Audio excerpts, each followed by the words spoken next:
নমস্কার বন্ধুরা, আমি ঝুমা। ঝুমাস কিচেনে তোমাদের সবাইকে স্বাগত। আশা করি বন্ধুরা তোমরা প্রত্যেকেই ভালো আছো এবং সুস্থ আছো। আজকে আমি তোমাদের সাথে রেসিপি শেয়ার করব ইলিশ মাছের তেল ঝাল। দেখো ইলিশ মাছের তেল ঝালের জন্য আমার কি কি লাগছে, খুবই কম উপকরণ দিয়েই আমি করব। এবার দেখো ইলিশ মাছগুলো ধুয়ে নুন হলুদ মেখে নিয়েছি, আর এখানে লাল লঙ্কা বাটা আছে ওই জারটার মধ্যে। এবার সবার প্রথমে মাছগুলোকে হালকা করে ভেজে নিতে হবে।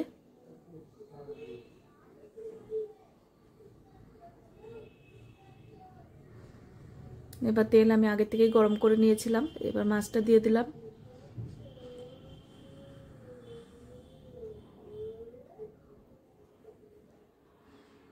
এবার দেখো ভাজা হয়ে গেছে। ইলিশ মাছ খুব বেশি ভাজলে কিন্তু ভালো লাগবে না। এবার নামিয়ে নেব।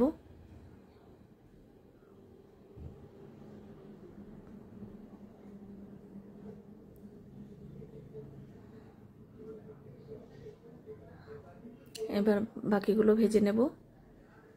এবার দেখো বাটির মধ্যে 1 চামচ জিরে গুঁড়ো দিলাম, আর অল্প জিরে বাটা, এটা হলো আদা বাটা। এই একদম অল্প মশলা দিয়ে আমি রান্নাটা করব।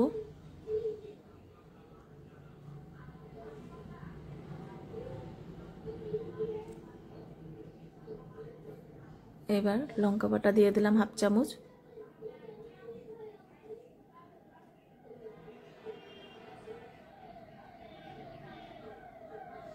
এবার কালো জিরে দিলাম অল্প। ইলিশ মাছের এই তেল ঝালে দেখবে কালো জিরা দিলে বেশি ভালো লাগে। এবার মশলাটা দিয়ে দিলাম। এবার মশলাটা দিয়ে কষিয়ে নিতে হবে যতক্ষণে না তেল ছাড়ছে।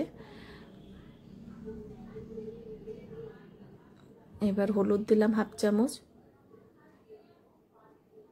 নুন স্বাদ অনুযায়ী, দুটো ঝালের জন্য লঙ্কা দিলাম। লঙ্কা বাটা আছে সেজন্য আমি লঙ্কা বাটা এইটা গোটা লঙ্কা একটু কমই দিলাম, দুটো দিলাম। আর কাশ্মীরি লঙ্কার গুঁড়ো দিলাম 1 চামচ। এবার ঝোলের জন্য জল দিয়ে দিলাম।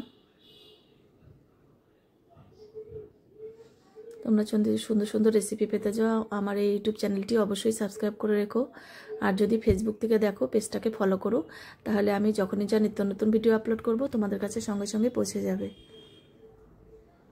দেখো এবার 2-3 মিনিট ফুটিয়ে নেব মাছটাকে।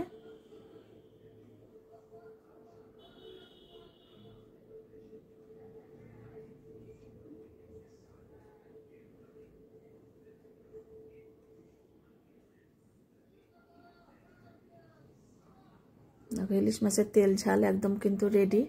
এবার আমি নামিয়ে সার্ভ করে দেব। এবার দেখো আমি সার্ভ করে দিয়ে দিলাম একটা থালায়। রেসিপিটা তোমাদের কেমন লাগলো অবশ্যই আমাকে জানিও।